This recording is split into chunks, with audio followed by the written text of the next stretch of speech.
기도하시겠습니다. 살아계신 아버지 하나님 감사합니다.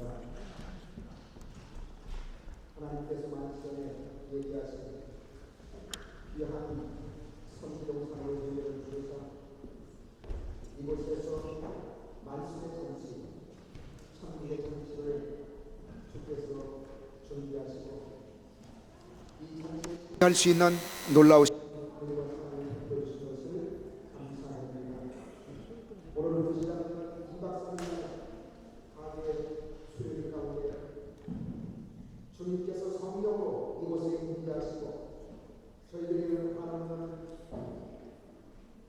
은혜의 시간이 될 수 있도록 도와주시옵시고 구속사의 온갖 섭리를 깨달아 알고 또한 그 구속사의 섭리 가운데 우리에게 주어진 삶이 무엇인지를 발견하고 그 사명을 감당하는 삶을 살아갈 수 있는 이번 기회가 될 수 있도록 우리를 도와줘 주시옵소서. 이제 첫 번째 강의 시간을 저희에게 허락하시고 감사드립니다.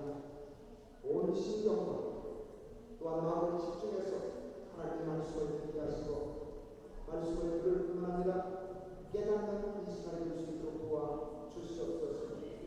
그리하여 우리의 마음가짐을 도와주고 100배, 60배, 30배의 열매를 믿게 하여 주시옵소서. 사도 바울처럼 하나님 말씀에 사로잡힌 인생을 살아갈 수 있도록 도와주시옵소서.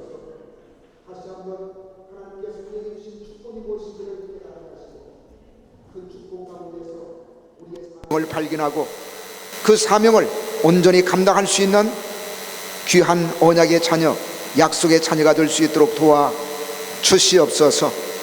이 시간에도 주께서 이곳에 임재하시고 홀로 영광을 받아 주시옵소서.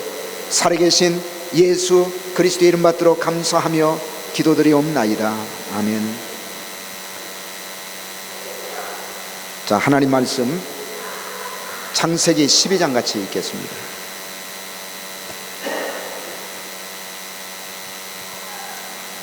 저 한근희 집사님 밖에 나가셔서 혹시 안 들어오신 분 있으면 다 연락하셔가지고 참석하도록 그렇게 해주시기를 바랍니다.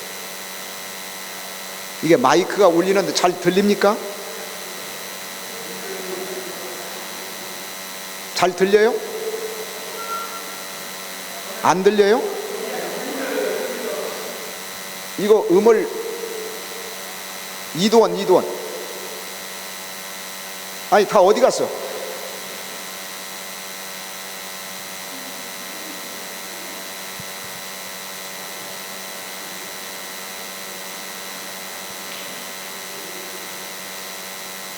아니 왜 이렇게 많이 빠졌지?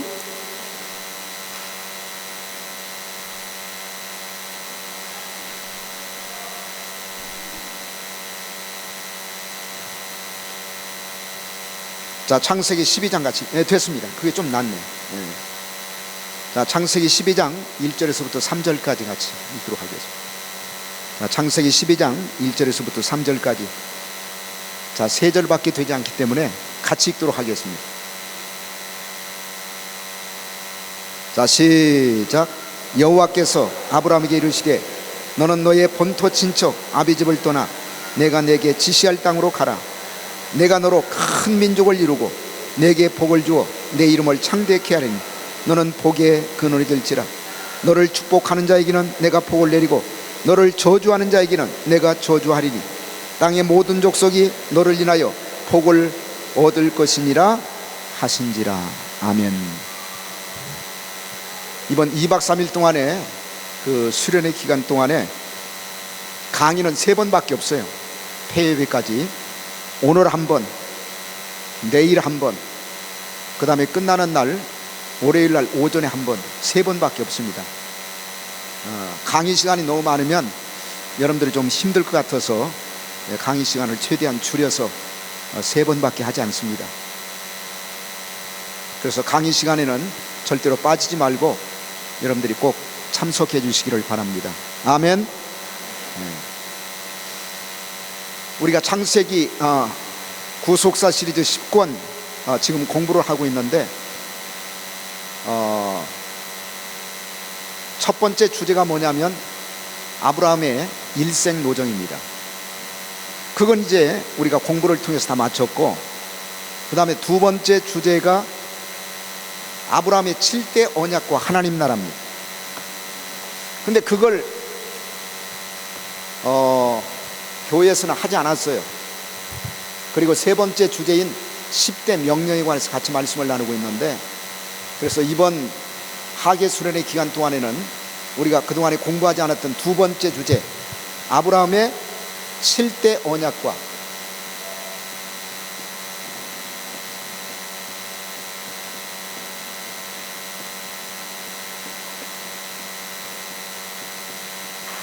아브라함의 7대 언약과 하나님 나라, 아브라함의 7대 언약과 하나님 나라.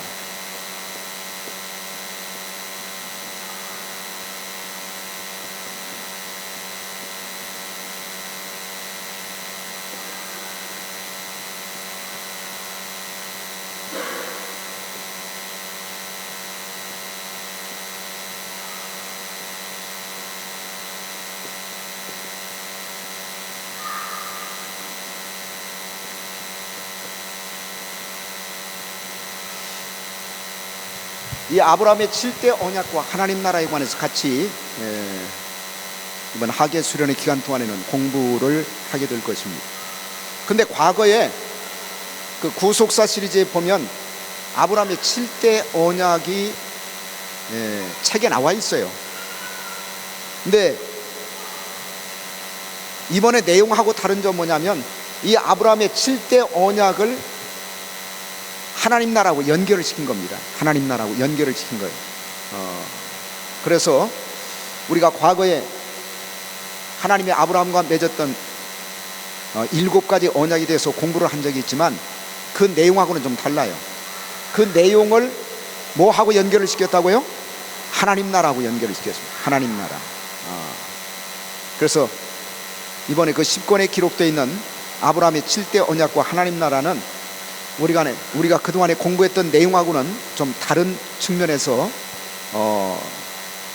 기록하고 있는 내용이라는 것을 여러분들이 기억하시고, 책을 읽으면 사실은 굉장히 좀 어렵습니다. 그래서 여러분들이 책을 읽더라도 제 설명을 듣고 책을 읽게 되면 굉장히 쉽게 이해할 수가 있습니다. 그래서 빠지지 말고, 강의 3번밖에 없어요. 그러니까 꼭 참석해 주시기를 바랍니다.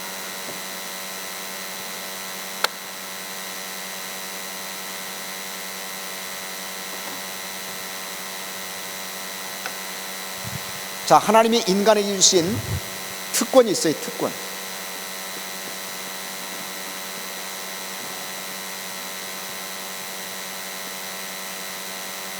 하나님이 인간에게만 주신 2가지 특권이 있습니다. 하나님이 다른 피조물에게는 이 2가지 특권을 주지 않고 인간에게만 주신 특권입니다. 첫째는 하나님의 형상이에요. 형상.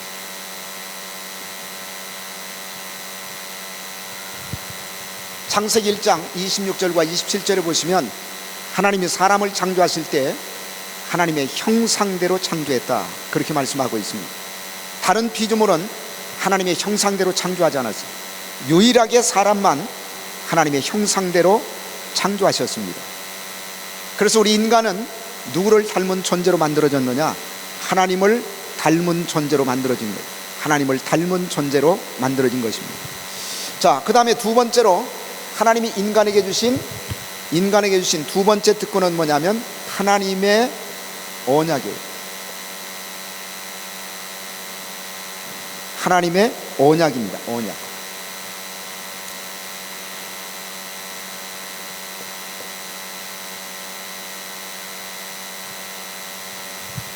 하나님이 다른 피조물하고는 언약을 맺은 적이 없습니다. 유일하게 하나님이 언약을 맺은 존재는 사람밖에 없어요. 사람. 그래서 이 2가지는 하나님께서 인간에게 주신 이것은 고유한 특권이다, 이렇게 얘기할 수가 있습니다. 근데 하나님의 형상은 이것이 내부적인 특권이에요. 내적 특권.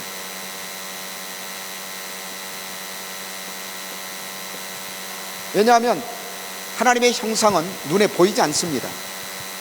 우리의 영혼 속에, 우리의 마음 속에 하나님의 형상이 새겨져 있습니다.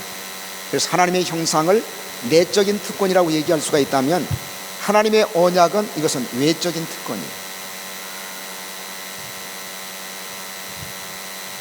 그래서 하나님께서 인간에게 이런 두 가지 특권을 주셨다는 사실, 첫째는 내적인 특권으로 하나님의 형상, 그 다음에 두 번째로 외적인 특권으로는 하나님의 언약입니다. 하나님의 언약. 자, 그렇다면 하나님의 언약은 어떤 의미를 가지고 있을까? 하나님의 언약.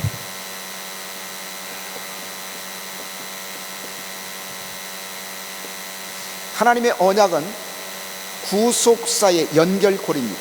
구속사의 연결고리.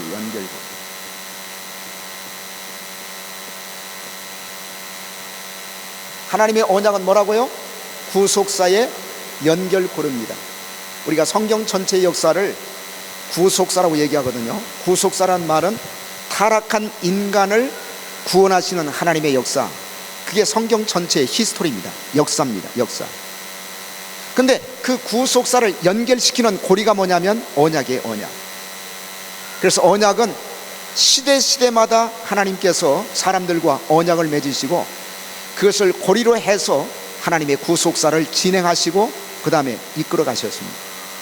그 다음에 두 번째로 하나님의 언약은 구속사를 이루는 방편이에요. 구속사를 이루는 방편.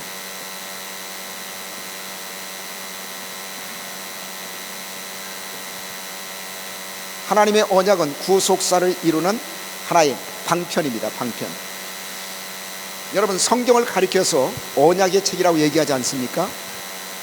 그래서 옛날 예수님께서 오시기 전에 하나님이 주신 언약을 구약이라고 부릅니다. 구약.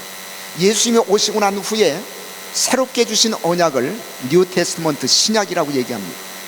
그리고 구약과 신약이 한 권의 성경을 이루고 있습니다. 그래서 성경은 언약의 책이라고 얘기할 수가 있는데, 성경에 가장 중요한 두 개의 기둥이 있다면 두 개의 기둥. 첫째는 언약이고, 언약. 이 언약이라는 말을 우리가 약속이라는 말로도 바꿀 수가 있어요. 약속, 프라미스. 그 다음에 두 번째는 성취예요. 성취.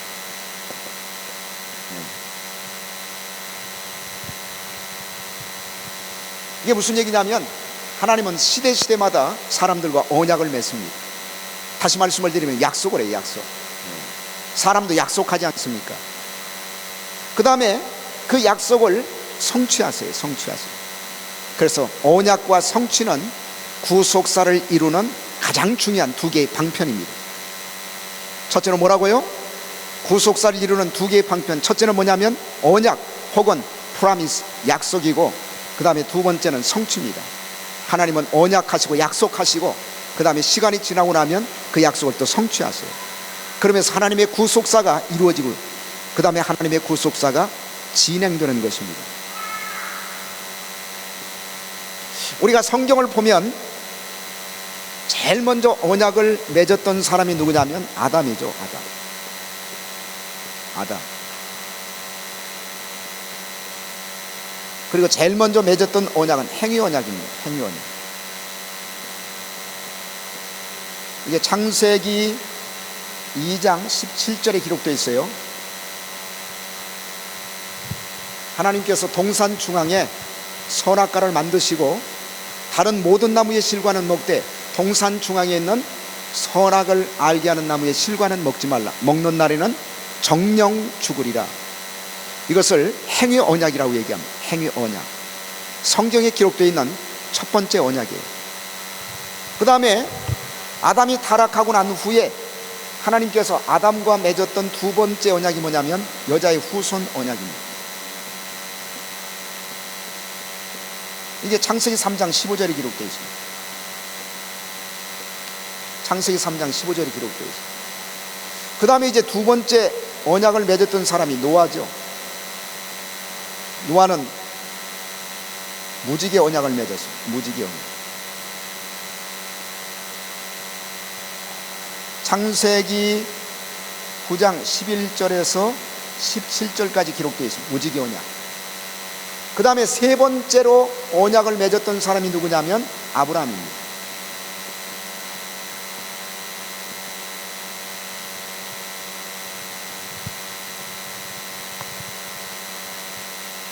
제일 먼저 언약을 맺었던 사람이 누구라고요?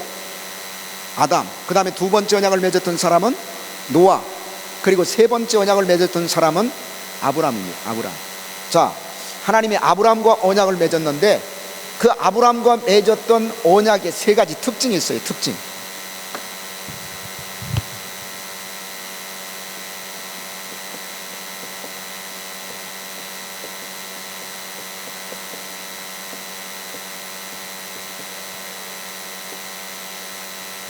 첫째는 아브라함의 일생을 통해서 몇 번 언약을 맺었을까요? 몇 번? 7번 언약을 맺었어요. 아브라함의 일생을 통해서. 아브라함의 일생을 통해서 7번 언약을 맺었어요. 그러니까 성경에 나와 있는 언약 가운데서 한 사람과 가장 많이 맺은 언약은 아브라함의 언약입니다. 7번이나 맺었어요. 7번. 그래서 아브라함의 일생을 가리켜서 성경학자들은 이렇게도 설명을 해요. 아브라함의 일생은 언약의 일생이었다. 언약의 일생이었다. 왜냐하면 아브라함의 전생애를 통해서 몇 번 맺었다고요? 7번. 그러니까 성경에 나와 있는 인물 가운데서 가장 많이 언약을 맺었던 사람이 아브라함의 언약입니다. 아브라함의 언약. 그 다음에 두 번째는 전체 구속사.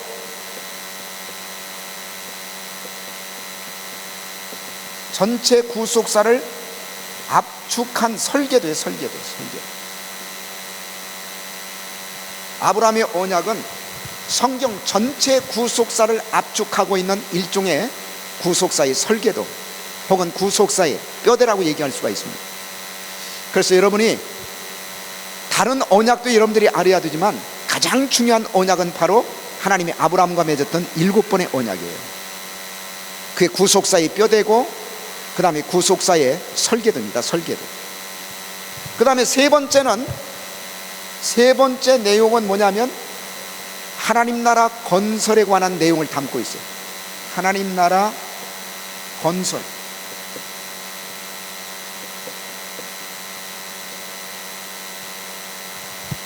아브라함의 언약 속에는 하나님 나라 건설에 관한 내용이 들어있어요. 그래서 아까도 말씀을 드렸지만은 우리가 오늘부터 공부하는 내용이 뭐냐면 아브라함의 7대 언약과 그 다음 뭐라고 했어요? 하나님 나라. 그러니까 하나님께서 아브라함을 부르시고 아브라함의 후손을 통해서 이루시고자 했던 나라는 세상적인 나라가 아니에요. 하나님 나라입니다. 하나님 나라.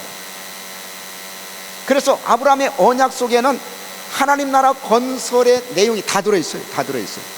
이걸 이제 박아브라함 목사님이 아주 구체적으로 7개의 언약을 통해서 어떻게 하나님 나라에 관한 내용이 들어있는지를 아주 구체적으로 밝히셨습니다.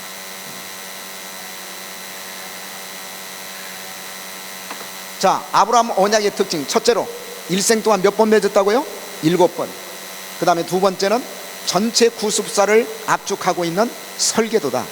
세 번째는 아브라함의 언약 속에 7대 언약 속에는 하나님 나라 건설에 관한 내용이 전부 들어있다는 사실.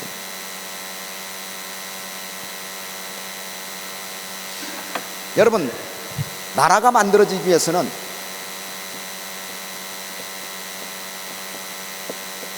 세 가지 요소가 있어야 돼요. 세 가지 요소. 첫째는 뭐냐면 땅이 있어야 됩니다. 땅.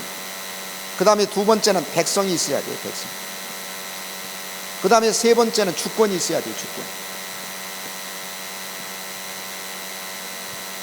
이것을 우리가 나라의 3요소라고 얘기합니다. 자, 첫째는 뭐가 있어야 되고 땅이 있어야 되고, 그 다음에 두 번째는 뭐가 있어야 되고 백성이 있어야 되고, 세 번째는 뭐가 있어야 되고 주권이 있어야 돼요. 그래서 아브라함의 7대 언약을 보면 그 속에 이제 하나님 나라 건설에 관한 내용이 다 들어있는데, 첫째로 땅에 관한 말씀이 나옵니다. 땅에 관한 말씀이 나오고, 그 다음에 두 번째는 백성에 관한 말씀은 이건 뭐냐면 자손에 관한 말씀이에요. 자손. 그 다음에 하나님의 주권이 들어있는데, 이 주권은 하나님의 말씀을 통해서, 그 다음에 아브라함의 순종을 통해서.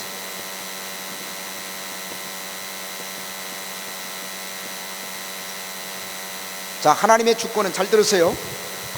하나님이 말씀하시고 그 다음에 아브라함이 순종함으로 하나님의 주권이 드러나고 있어요. 근데 하나님의 말씀을 다시 우리가 두 가지로 나눌 수가 있습니다. 첫째는 명령이고, 그 다음에 두 번째는 축복이에요. 축복. 첫째는 뭐라고요? 명령. 그 다음에 두 번째는 축복입니다. 이 주권이라고 하는 것은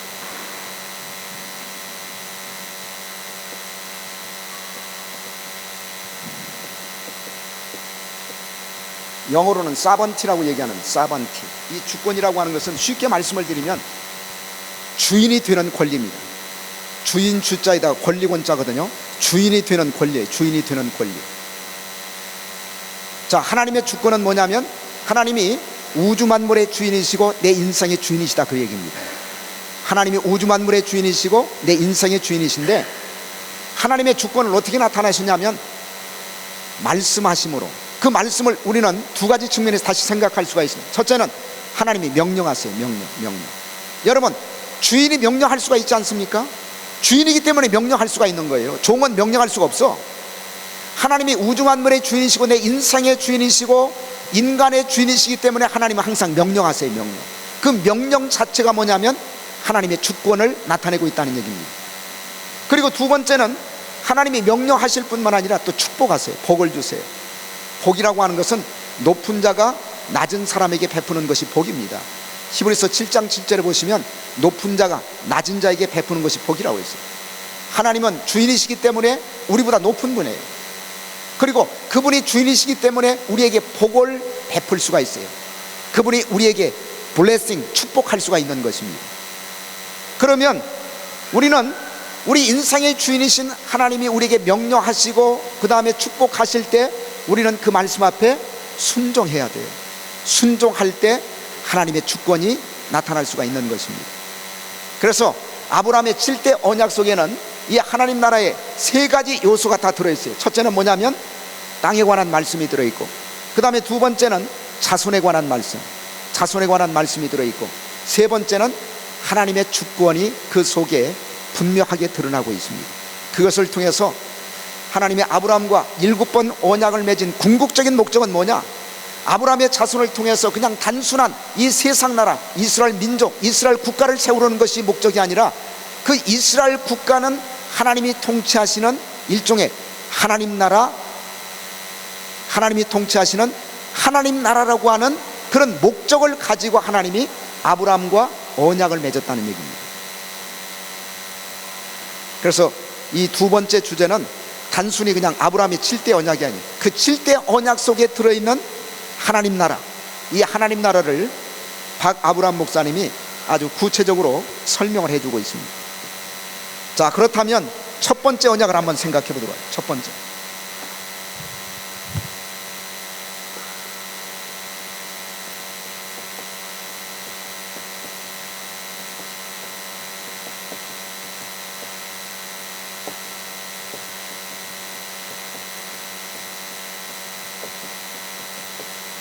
아브라함과 맺으신 첫 번째 언약이 창세기 12장 1절에서부터 3절까지 기록되어 있어요. 3절까지. 자, 이 첫 번째 언약의 주제는 뭐냐? 첫 번째 언약의 주제는 아브라함을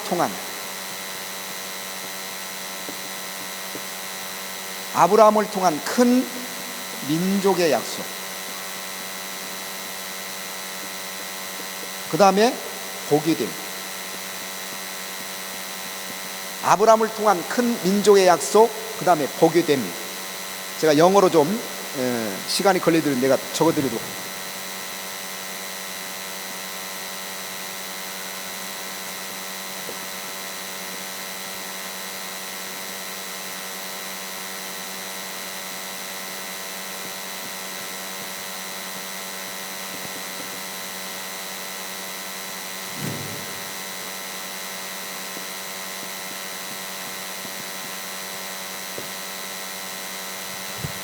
아브라함을 통한 큰 민족의 약속, 그리고 복이됨. 그게 주제예요. 자, 다시 말씀을 드립니다. 하나님께서 아브라함과 7번 언약을 맺었는데 첫 번째 맺으신 언약이 창세기 12장 1절에서부터 3절까지 기록되어 있어요. 그리고 그 언약의 주제는 뭐냐면 아브라함을 통한 무슨 약속이라고요?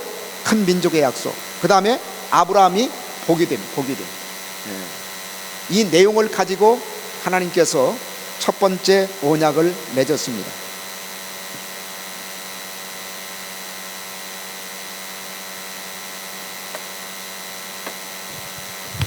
자, 첫째는 시기와 장소입니다. 시기와 장소.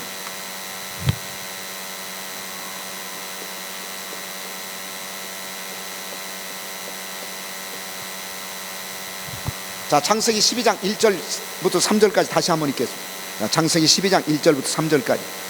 이게 첫 번째 언약이에요. 첫 번째 언약. 자, 같이 읽겠습니다. 시작. 여호와께서 아브라함에게 이르시되 너는 너의 본토 친척 아비 집을 떠나 내가 내게 지시할 땅으로 가라.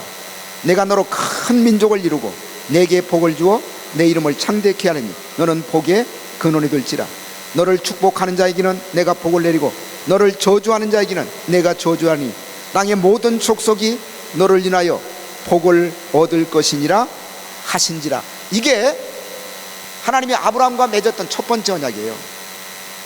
절대 잊어버리지 마세요. 창세기 12장 1절에서부터 3절까지가 첫 번째 언약입니다. 첫 번째 언약. 그리고 그 언약의 주제는 뭐냐면 아브라함을 통한 뭐의 약속이라고요? 큰 민족의 약속. 그리고 아브라함은 복이 된다는 말씀입니다. 아브라함은 복이 된다는 말씀입니다.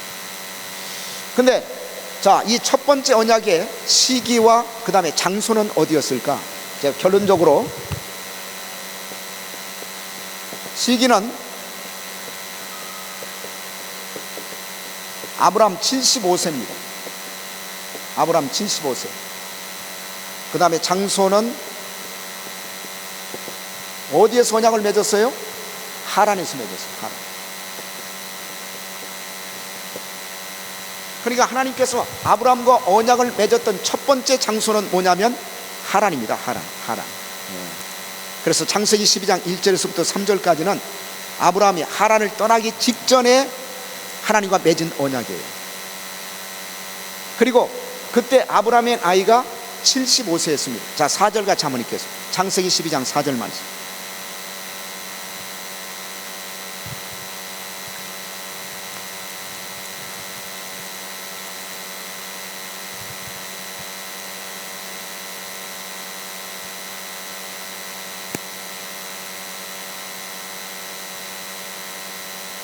자, 같이 읽겠습니다. 4절 말씀. 자, 찾으셨어요? 자, 같이 읽겠습니다. 시작. 이에 아브라함이 여호와의 말씀을 쫓아갔고 롯도 그와 함께 갔으며 아브라함이 하란을 떠날 때 그 나이 몇 살이었다? 75세였다. 아브라함이 하란을 떠날 때 그 나이 75세였다. 그때 이제 하나님께서 아브라함과 첫 번째 언약을 맺었습니다. 그래서 장소는 하란이고 그 다음에 두 번째는 그 시기는 아브라함이 75세가 되었을 때 맺었어요. 원래 아브라함의 고향이 어디였을까요? 아브라함의 고향이 어디입니까? 갈대아 우르죠. 갈대아 우르. 근데 그 갈대아 우르에서 아브라함의 부모가 혹은 조상들이 뭐를 했냐면 우상을 숭배했어요. 자, 여호수아서 24장 한번 찾아보세요.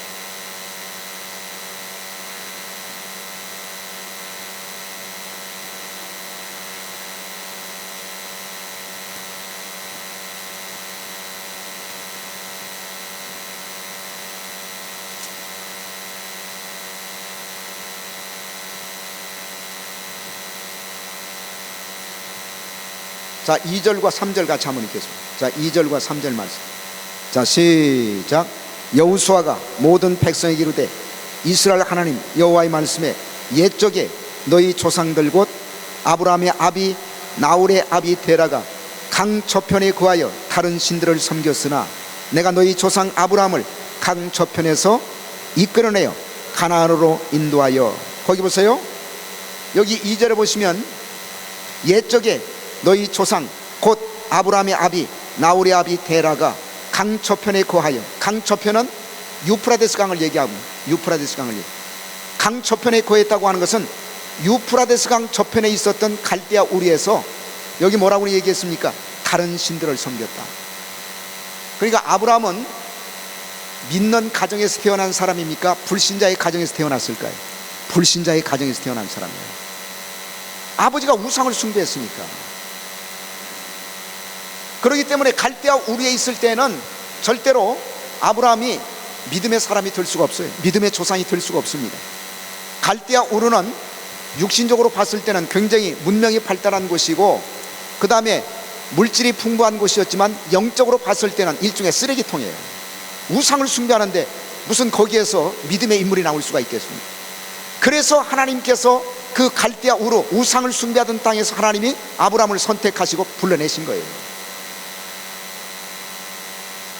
그래서 이제 가나안 땅이 가기 직전에 중간 장소였던 하란에 머물러 있을 때 하나님께서 아브라함과 첫 번째 언약을 맺었습니다. 아브라함은요, 하나님의 명령을 통해 가지고 두 번 자기가 거하던 땅을 떠났어요. 두 번 떠났어요. 두 번. 첫 번째는 어디에서 떠났습니까? 갈대아 우르. 그 다음에 두 번째는 하란. 근데 이 하란을 떠나기 직전에 첫 번째 언약을 맺는 거예요. 첫 번째.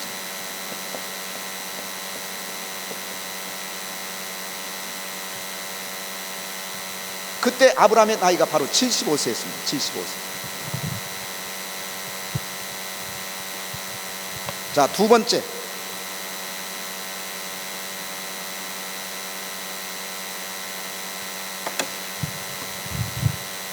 언약과 하나님 나라예요. 언약과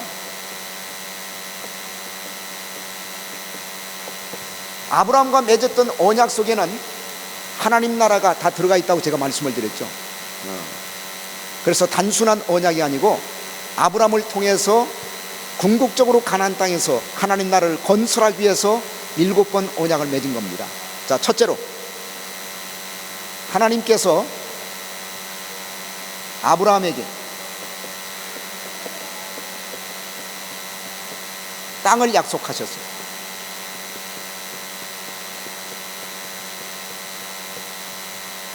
왜냐하면 하나님 나라의 첫 번째 요소가 뭐냐면 땅이거든, 땅. 그 다음에 두 번째 요소가 뭐라고요? 백성 혹은 자손. 그 다음에 세 번째 요소가 뭐라고요? 주권입니다, 주권. 그래서 7가지 언약 속에는 이 3가지 요소가 다 들어있어요. 첫째로 땅, 그 다음에 두 번째로 자손, 그 다음에 세 번째로 하나님의 주권. 자, 첫째로 하나님께서는 아브라함에게 뭐를 약속하셨다고요? 땅을 약속하셨어요. 자, 창세기 12장 1절 같이 한번 읽겠습니다.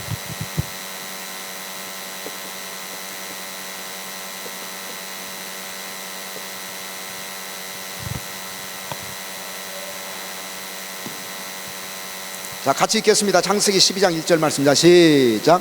여호와께서 아브라함에게 이르시되 너는 너의 본토 친척 아비 집을 떠나 내가 내게 지시할 땅, 내가 내게 지시할 땅으로 가라. 지시할 땅으로 가라. 그러니까 이 말씀만 봐가지고는 이게 구체적으로 어떤 내용인지를 우리가 잘 알 수가 없습니다. 자, 내가 내게 지시할 땅으로 가라. 이 지시할 땅이 어디예요? 가나안이죠. 내가 내게 지시할 땅으로 가라. 이 지시할 땅이 가나안입니다. 근데 이 말씀을 봐가지고는 그냥 단순히 하나님이 아브라함에게 가나안 땅으로 가라고 말씀한 건지, 가나안 땅을 주시겠다고 말씀한 건지 구체적으로 알 수가 없어요. 근데 신약 성경에 보면 하나님께서 아브라함에게 가나안 땅으로 가라고 말씀하신 것은 그냥 단순히 가나안 땅으로 가라고 하는 명령일 뿐만 아니라 가나안 땅을 주시겠다고 하는 말씀, 주시겠다고 하는 말씀. 자, 히브리서 11장 8절 한번 찾아보세요. 히브리서 11장 8절 말씀.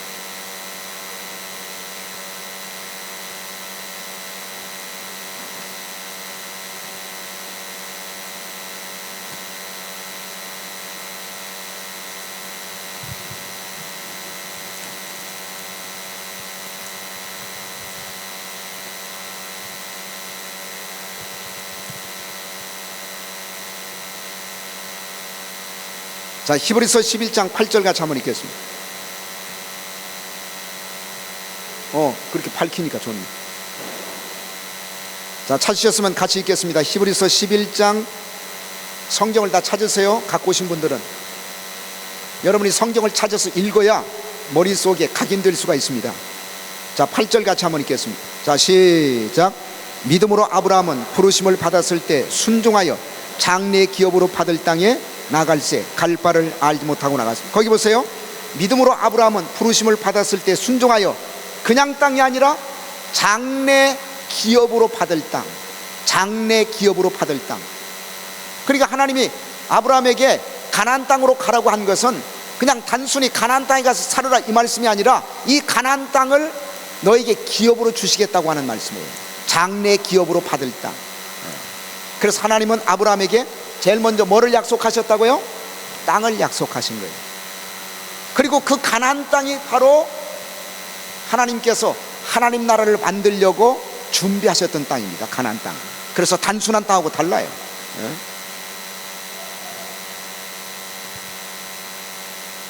이렇게 하나님이 말씀하셨을 때 가나안 땅에 들어갔을 때가 아니에요. 들어가기 직전입니다.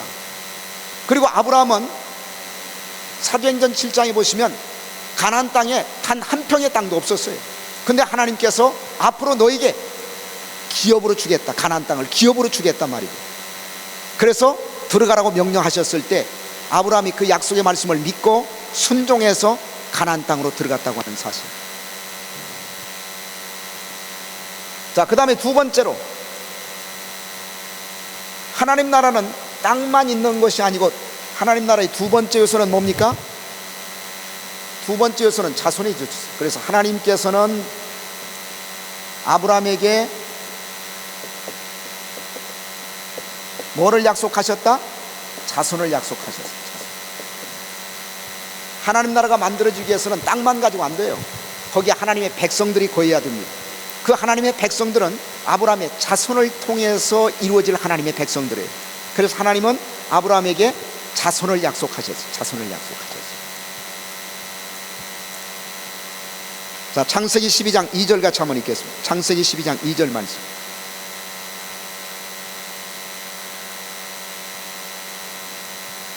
자, 같이 읽겠습니다. 시작. 내가 너로 큰 민족을 이루고, 됐습니다. 내가 너로 큰 민족을 이루고.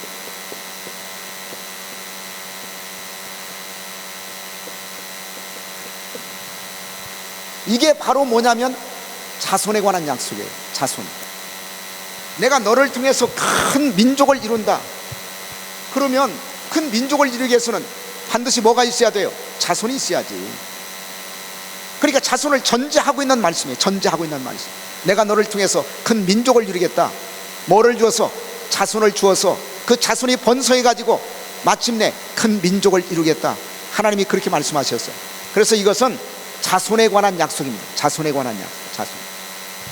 근데 여기 크다라는 단어가 이게 히브리 말로 까돌이라는 단어예요. 까돌. 히브리 말로 까돌이라는 단어인데,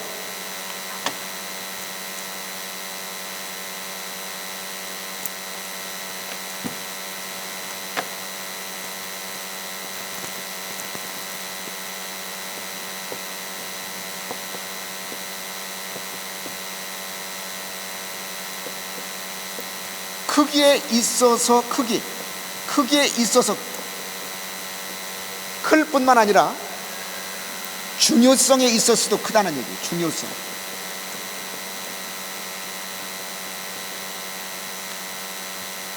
자, 다시 말씀을 드립니다. 하나님께서 아브라함에게 자손을 약속하셨어요. 그 말씀이 바로 창세기 12장 2절에 내가 너로 큰 민족을 이루겠다고 하는 하나님의 말씀입니다. 자, 거기에서 얘기하는 큰, 이 큰이라는 단어는 히브리 말로 까돌이라는 단어인데 두 가지 의미가 있습니다. 첫째로 크기에 있어서 클 뿐만 아니라 그 다음에 중요성에 있어서도 크다, 그 얘기예요. 중요성에 있어서도 크다. 여러분, 이 말씀이 결국에는 성취가 됐죠. 그래서 이제 아브라함의 아들이었던 이삭, 이삭의 아들이었던 야곱, 야곱이 12명을 낳았죠. 그 12명이 12지파의 조상이 돼가지고 어디에 들어갔습니까? 요셉 때문에 애굽 땅에 들어가가지고 70명이 제일 처음에 들어갔어요. 70명. 70명이 들어갔는데 430년 만에 200만 명이 나왔어요. 200만.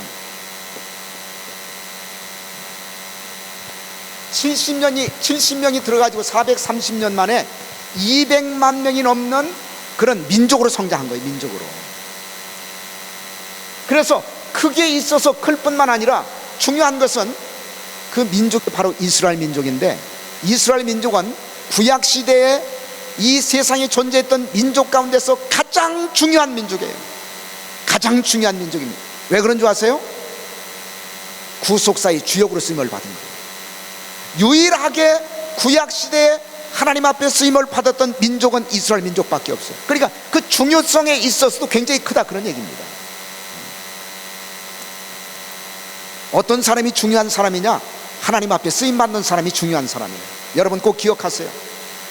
뭐 그 나라가 아무리 크고, 그 다음에 화려한 문명을 가지고 있고, 그 다음에 재정적으로도 굉장히 큰 물질을 가지고 있고, 그 다음에 엄청난 무기를 가지고 있다 할지라도, 그리고 전 세계를 제패했다 할지라도, 여러분 가장 중요한 민족은 다른 사람이 아니에요. 하나님 앞에 쓰임받는 민족. 가장 중요한 사람은 하나님 앞에 쓰임받는 사람이 가장 중요한 사람이에요. 믿습니까? 우리가 세상적으로 봤을 때는 별 볼 일 없어요. 뭐 내놓을 것도 없고 자랑할 것도 없어. 그러나 내가 마지막 시대에 하나님의 구속사의 주역으로 쓰임을 받고 있다. 여러분이 이 세상에서 가장 중요한 사람이라는 것을 믿으시기를 주의 이름으로 축복합니다. 여러분이 바로 까돌이에요. 까돌. 그래서 여러분은 그냥 사람이 아니라 큰 사람이에요. 무슨 사람이라고요? 큰 사람. 키가 2m가 가까이 되기 때문에 큰 사람이 아니고 하나님 앞에 쓰임받는 사람이 가장 큰 사람이에요. 자, 옆 사람 보시면서 당신이 가장 큰 사람입니다. 그렇게 한번 얘기해 보세요. 믿습니까? 여기에 앉아있는 사람은 이 시대의 가장 큰 사람들이에요. 가장 중요한 사람들. 가장 중요한 사람들.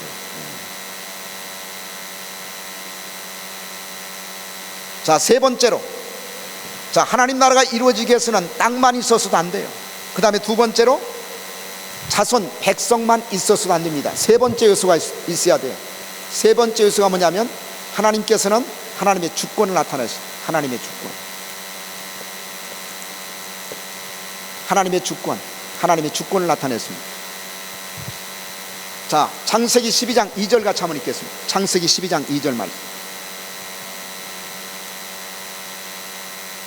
자, 같이 읽겠습니다. 시작. 내가 너로 큰 민족을 이루고 내게 복을 주어 내 이름을 창대케 하리니 너는 복의 근을 들지라. 거기 보시면 내가 너로 큰 민족을 이루고 내게 복을 주어,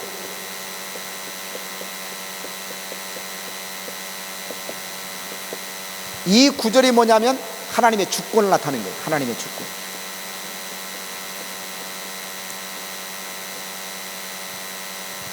내가 너에게 복을 주겠다. 하나님이 우리 인생의 주인이시기 때문에 이렇게 얘기할 수가 있지. 그렇지 않습니까? 그러니까 내가 너에게 복을 주겠다. 아까도 제가 말씀을 드렸죠. 하나님의 주권은 두 가지를 통해서 나타난다고 그랬죠. 첫째는 뭐냐면 명령, 그 다음에 두 번째는 축복. 명령과 축복을 통해서. 근데 첫 번째 언약 같은 경우에는 축복이죠. 축복. 내가 너에게 복을 주겠다. 내게 복을 주어. 이것은 하나님의 주인 되심, 하나님의 주권을 나타내고 있는 말씀이에요. 근데 여기에서 내가 내게 복을 주어, 이 복이라는 단어가 히브리어 바라크.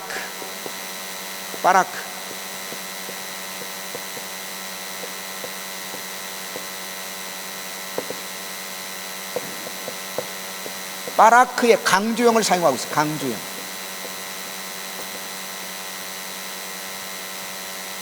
바라크의 강조형을 사용하고 있습니다.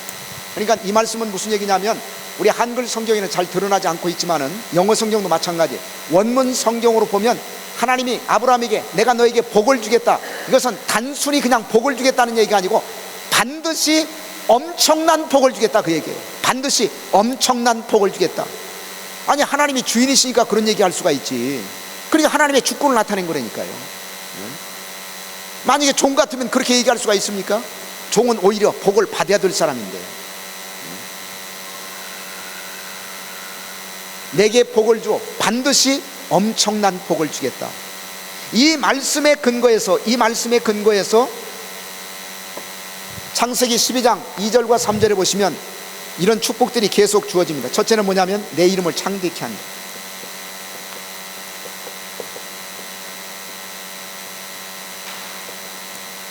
이 절에 그 말씀이 있죠. 내 이름을 창대케, 내가 내게 복을 주어 내 이름을 창대케 하고. 그 엄청난 축복이 뭐냐? 내 이름을 창대케 하고, 그 다음에 너는 복이 될 것이다.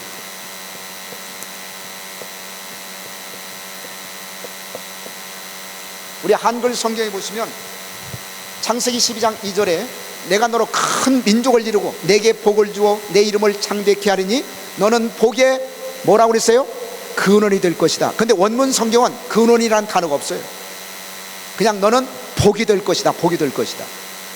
우리 한국말로 얘기하면 너는 복 자체가 될 것이다. 이걸 좀 더 쉽게 얘기하면 옛날에 어른들이 그런 얘기했죠. 쟤는 복덩어리야, 복덩어리. 자, 며느리가 들어와서 집안이 흥하게 됩니다. 집안이 잘 돼. 그러면 부모님들이 며느리 보고 뭐라고 얘기했어요? 쟤는 우리 집안의 복덩어리야, 복덩어리. 근데 성경에서요, 하나님이 인정하신 최초의 복덩어리는 누군 줄 아십니까? 아브라함이 복덩어리였어요. 너는 복의 근원이 될 것이다. 원문 성경에 보시면 너는 복이 될 것이다. You will be blessing. You will be blessing. 너는 복이 될 것이다. 그렇게 말씀하십니다. 그렇게 하고 난 다음에 이것은 그냥 단순한 복이 아니라 엄청난 복이라고 제가 말씀을 드렸는데, 그 엄청난 복이 구체적으로 첫째로 이름이 창대케 되고, 그 다음에 너는 복 자신이 되고, 그 다음에 세 번째는 너를 축복하는 자에게는 내가 복을 내리고, 네 번째 너를 저주하는 자에게는 내가 저주하리니, 그 다음에 다섯 번째는 땅의 모든 족속이 너를 인하여 복을 받을 것이다. 이런 다섯 가지의 축복의 근거는 뭐냐면 창세기 12장 2절에서 내가 너에게 복을 주겠다, 그 결과로 찾아오는 하나님의 축복입니다. 그래서 이것은 단순한 축복이 아니라 엄청난 복을 주시겠다는 말씀이에요. 근데 중요한 것은 우리도 아브라함 같은 믿음을 가지고 있으면 아브라함이 받았던 복을 받을까요, 못 받을까요? 우리도 받습니다. 자, 갈라디아 3장 한번 찾아보세요.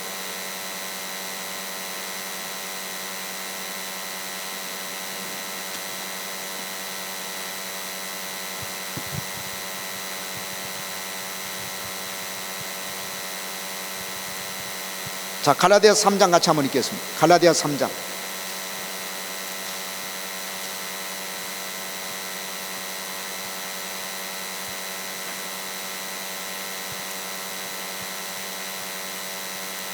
자, 9절 같이 한번 읽겠습니다. 갈라디아 3장 9절 말씀. 자, 같이 읽겠습니다. 시작.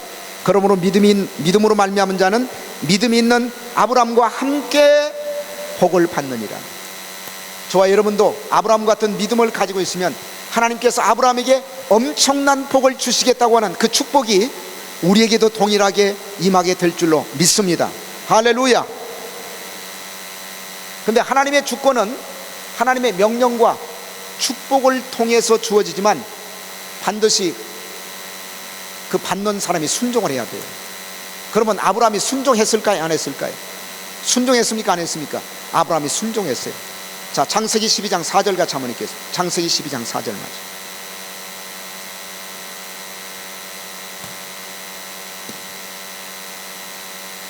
하나님께서 본토 친척 아버지 집을 떠나 내가 내게 지시할 땅으로 가라, 이렇게 명령했을 때 아브라함이 순종해요. 4절 같이 한번 읽겠습니다. 4절 말씀.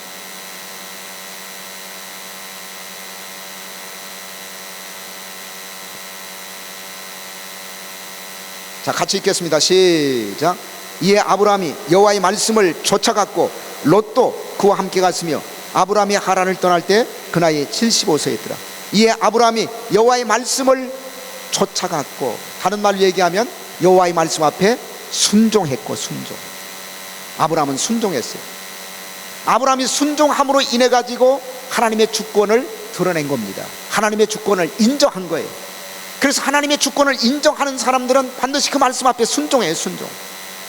불순종하는 것은 하나님의 주권을, 하나님이 내 인생의 주인 되심을 인정하지 않는 거예요. 하나님이 만약에 내 인생의 주인이 되신다면 그분이 말씀하시는 내가 순종해야지. 종이 순종하지 않으면 무슨 주인으로 인정하는 겁니까? 안 주인으로 인정하는 거지. 그러지 않겠어요? 그리고 순종하는 자들을 통해서 하나님 나라는 확장이 되는 거예요. 확장되는 겁니다. 그러니까 결국 하나님이 아브라함과 언약을 맺었던 이유는 뭐냐? 세상 나라를 만들기 위해서 한 것이 아니고 뭐를 만들기 위해서? 하나님 나라를 만들기 위해서. 근데 그 하나님 나라는 순종할 때 확장이 되갑니다. 저와 여러분도 말씀 앞에 순종할 때 하나님 나라가 저와 여러분을 통해서 이 땅에서 확장될 줄로 믿습니다. 할렐루야. 자, 큰 세 번째로, 자, 첫째는 시기와 장소, 그 다음에 두 번째는 언약과 하나님 나라, 그 다음에 세 번째, 큰 세 번째로는 구속사적 의미입니다.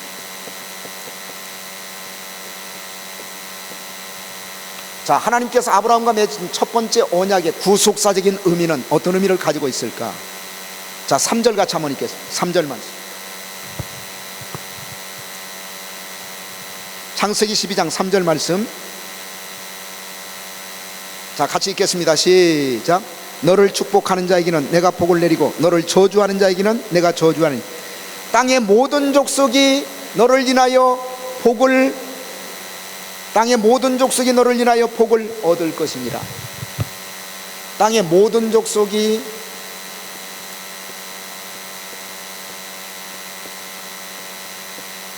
너를 인하여 복을 얻을 것입니다. 너를 인하여.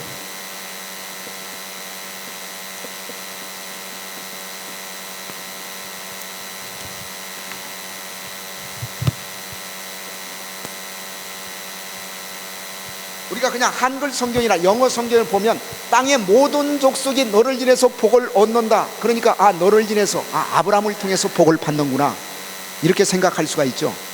근데 이 너를 인해서 이 단어가 히브리 말로 베카라는 단어예요. 베카.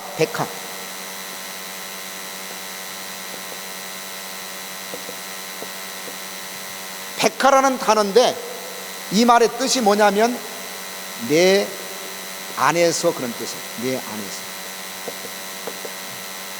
땅의 모든 족속이 너를 인해서 복을 얻을 것이니라. 이것을 다시 해석하게 되면 땅의 모든 족속이 내 안에서 복을 얻는다. 내 안에서 복을 얻는다. 그러면 내 안에서가 이걸 구체적으로 누구를 가리키고 있느냐? 자, 1차적으로는 아브라함 안에서, 땅의 모든 족속이 아브라함 안에서 복을 받는다, 그런 얘기인데, 이게 구속사적으로는요, 구속사적으로는 땅의 모든 족속이 내 안에서 날짜, 다시 말씀을 드리면 아브라함의 자손으로 오시는 예수 그리스도 안에서 복을 받는다. 그래서 구속사적인 의미는 아브라함을 통해서 복을 받는다는 얘기가 아니고, 아브라함 안에서 복을 받는다는 얘기가 아니고, 궁극적으로 이것은 예수 그리스도 안에서 복을 받는다, 그 얘기예요. 우리가 예수님을 통해서 받는 가장 놀라운 축복이 뭡니까? 구원의 축복이죠. 그렇지 않습니까? 이 땅에 살고 있는 모든 사람들이 아브라함의 후손 되시는 예수 그리스도를 통해서 구원의 축복을 지금 받고 있잖아요. 하늘의 신령한 복, 땅의 기름진 복, 이 구원의 축복을 우리가 지금도 받고 지금도 누리고 있지 않습니까? 그래서 여기에서 말씀하시는 너를 인하여 복을 받는다는 말씀은 궁극적으로 혹은 구속사라는 측면에서 봤을 때는 인간 아브라함이 아니고 바로 예수 그리스도 안에서 복을 받는다. 그래서 구속사적인 측면에서는 아브라함과 맺었던 언약 속에는 누가 드러나고 있냐면 예수님이 드러나고 있어요. 벌써 예수 그리스도 안에서 복을 받게 될 것을 하나님이 아브라함과 맺은 첫 번째 언약을 통해서 예언하고 있는 겁니다. 저와 여러분도 예수 그리스도 안에서 하나님이 준비하신 신령한 축복을 받아 누리시기를 주의 이름으로 축원을 드립니다. 아멘.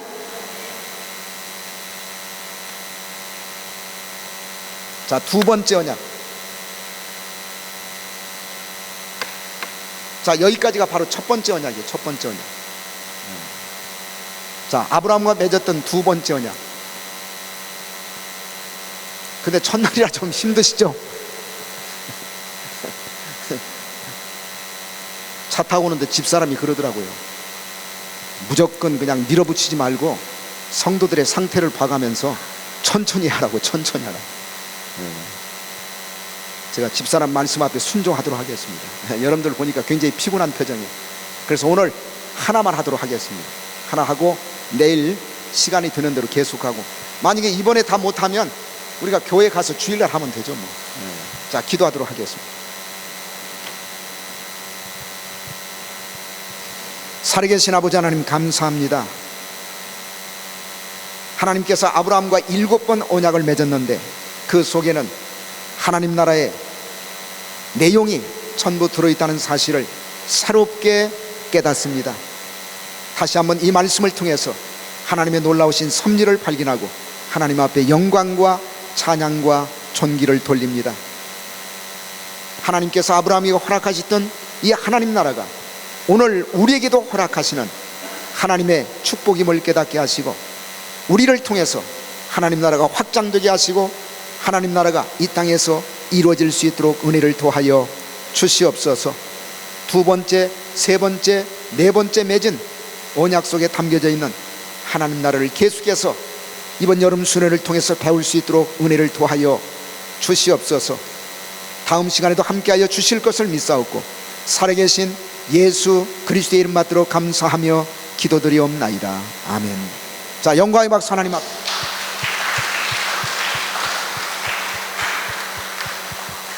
내일은 주일날이죠. 주일날.